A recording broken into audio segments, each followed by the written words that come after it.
Masa-masa selepas lulus kuliah dan sebelum bekerja secara full time adalah periode di mana saya mempunyai banyak waktu luang.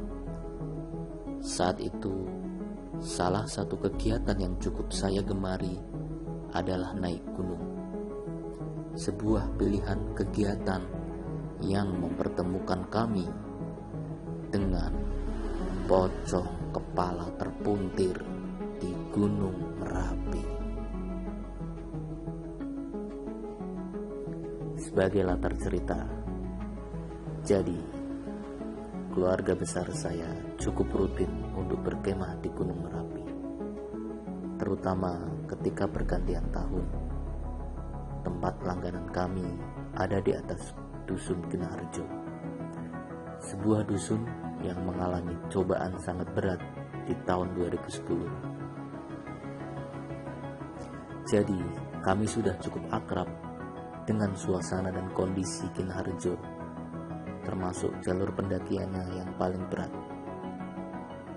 Seingat saya, untuk mencapai puncak Gunung Merapi, kamu bisa memilih 4 jalur, yaitu Selo, Babadan, Sapu Angin, dan Kinaharjo. Selepas erupsi besar pada tahun 2010, jalur Kinaharjo sempat ditutup.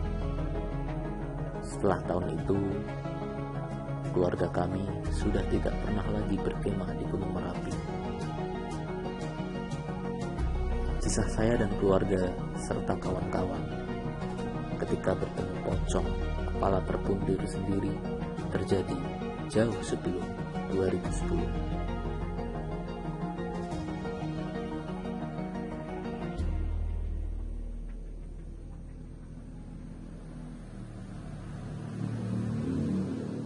Banyak kisah mendebarkan ketika berkemah di bawah Pasar Bubrah.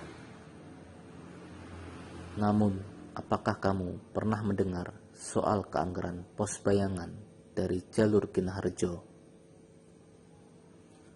Pos bayangan ini ada sebelum kamu mencapai pos 1, Sri Manganti, jalur Kinaharjo.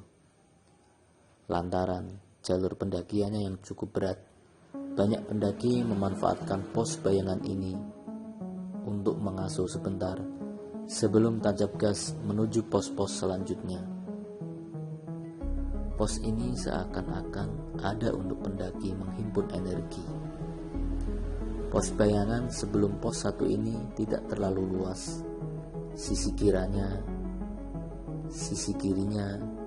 yang langsung berhadapan dengan jurang ditumbuhi pohon-pohon besar. Sementara itu, di sisi kanan adalah tebing pendek dengan tanaman menjalar. Di sisi kanan ini ada semacam pos ronda yang terbengkalai, membuat suasana jadi singgung. Namun, tempatnya memang teduh dan sangat sejuk. Enak sekali untuk duduk dan selonjoran.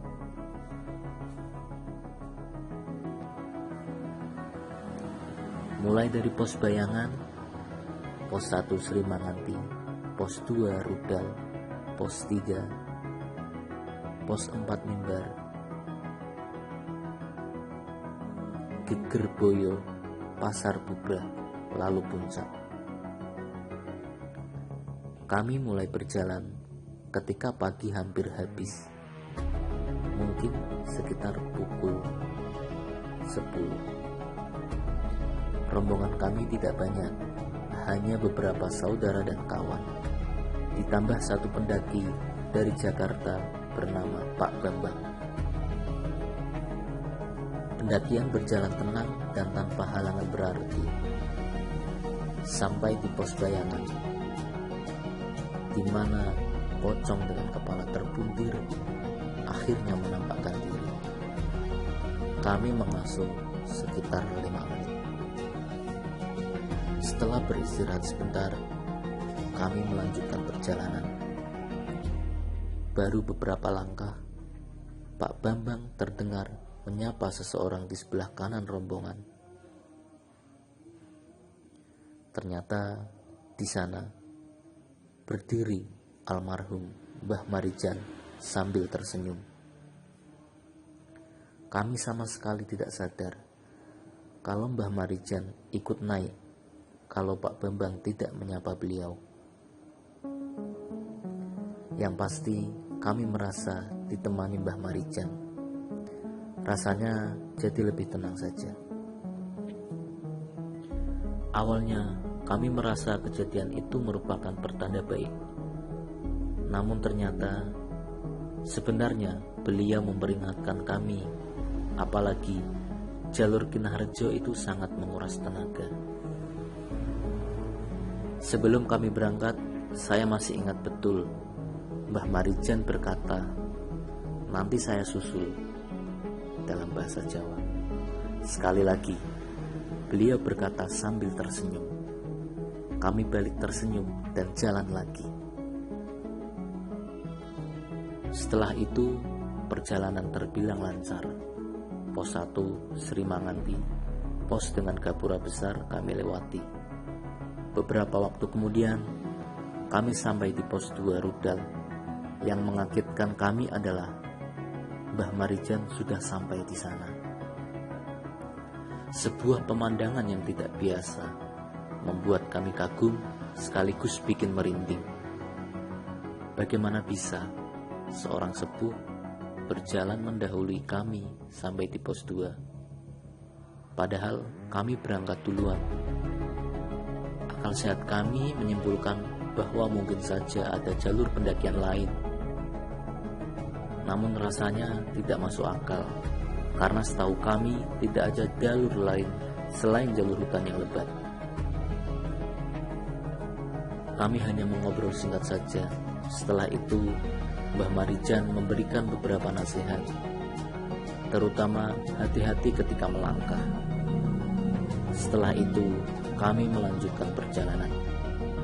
Sekali lagi, proses pendakian kala itu berjalan dengan lancar. Sedikit rasa janggal baru terasa di Jembatan Setan, sebuah lokasi yang terbentuk dari pasir, di mana kanan dan kirinya adalah jurang.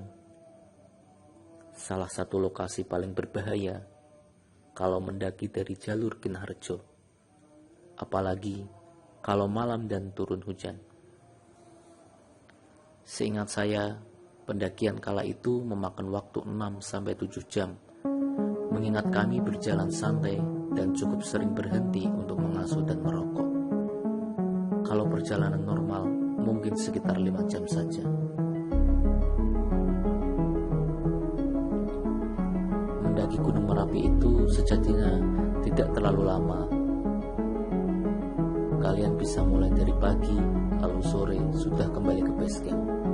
Rombongan kami sendiri sudah selesai dari puncak sekitar siang menjelang sore. Sampai di pos 4 Mimbar, salah satu teman saya mengeluh sakit di bagian punggung, bagian bawah dekat tulang ekor dan tengkuk. Lantaran tidak terlalu terburu-buru, kami memutuskan untuk berhenti. Namun teman saya yang bernama Saleh ini menolak. Dia tidak mau dianggap beban, mengingat ini kali pertama dia ikut naik ke Gunung Merapi.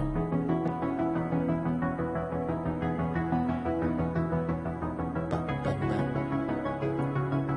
pendaki dari Jakarta, menyarankan kami untuk mengikuti kemauan sholat dan segera turun. Pak Bambang yang baru bergabung ini mempunyai kelebihan untuk soal dunia lain. Pak Bambang pula yang menyelamatkan saya ketika mendaki ke Gunung Semeru. Menjelang pos 2, sebetulnya Soleh semakin tidak kuat. Namun, saya melihat dia menahan rasa sakit. Pak Bambang mungkin sudah merasakan ada yang janggal dan perlu kewaspadaan lebih dari rombongan. Dia mendaki saya dan kakak saya, lalu berbisik, "Ada yang ikut Soleh. Dari tadi mencoba masuk. Tolong jangan panik dan tetap berpikir jernih. Waspada saja. Nanti di pos 1 kita istirahat.